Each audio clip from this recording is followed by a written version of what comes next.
Assalamualaikum warahmatullahi wabarakatuh. Sahabat sekalian yang dirahmati Allah, kita sangat penting untuk melihat apa yang menjadi progres dinamik yang dialami oleh institusi penting negeri ini, yaitu Polri, Polisi Republik Indonesia. Seperti dilansir oleh kontan.co.id, kasus tambang ilegal, Kabareskrim Agus buka suara tanggapi tudingan Sambo dan Hendra. Dari judul ini saja nama-namanya sudah ada 3 dan kita bisa coba istilahnya telusuri lebih jauh. Ada ungkapan bahwa Agus buka suara tanggapi tudingan Sambo dan Hendra. Jadi di situ ada 3 subjek, yaitu Agus, Sambo, dan Hendra. Sambo dan Hendra sepertinya ada pada satu kubu, sedangkan Agus pada kubu yang lain. Apa yang terjadi pada ketiga subjek ini? Mari kita lihat. Kepala Badan Reserse Kriminal Kabareskrim Mabes Polri Komjen Agus Andrianto akhirnya bersuara menanggapi tudingan membackingi tambang batubara ilegal. Agus Andrianto membantah dugaan keterlibatannya dalam kasus tambang batubara ilegal sebagaimana disampaikan mantan Karo Paminal Divisi Propam Polri Hendra Kurniawan. Hendra sebelumnya menyampaikan adanya laporan hasil penyelidikan atau LHP kasus tambang batubara ilegal. Kenapa kok dilepas sama mereka kalau waktu itu benar, ujar Agus saat dikonfirmasi Jumat 25 November 2022. Adapun dugaan keterlibatan Agus itu juga sempat diungkap mantan anggota Polres Samarinda, Kalimantan Timur, Aibtu Ismail Bolong. Namun belakangan Ismail memberikan klarifikasi bahwa Agus tidak terlibat.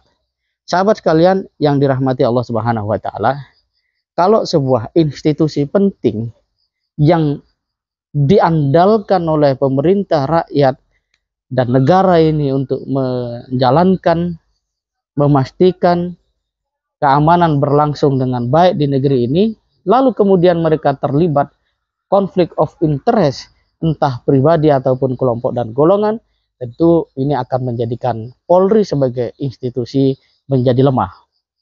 Dan kalau Polri lemah, maka sudah pasti apa yang semestinya aman menjadi kacau, apa yang semestinya tertib menjadi tidak teratur, dan apa yang semestinya masyarakat percaya justru sebaliknya.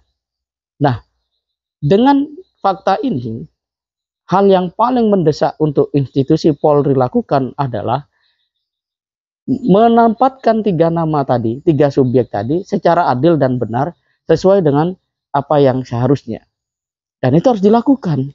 Jika tidak, maka nanti dari institusi Polri ini akan terjadi narasi-narasi yang satu dengan yang lain bertabrakan, bahkan bertentangan.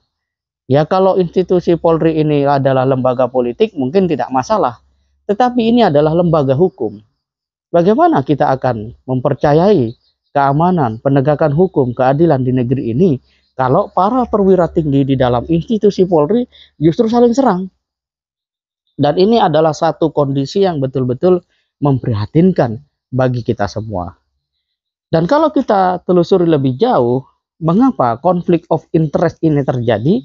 Tidak lain karena manusia kurang mampu untuk komitmen dengan nilai-nilai yang selama ini dipelajari.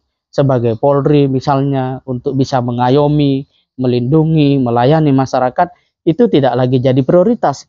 Kenapa? Karena komitmen yang rendah. Dan ketika komitmen itu rendah, mereka akan beralih pada satu nilai ataupun imajinasi tentang kebahagiaan yang justru bertentangan dengan apa yang mereka dapatkan di dalam proses-proses untuk bisa diangkat sebagai perwira tinggi di dalam kepolisian itu sendiri.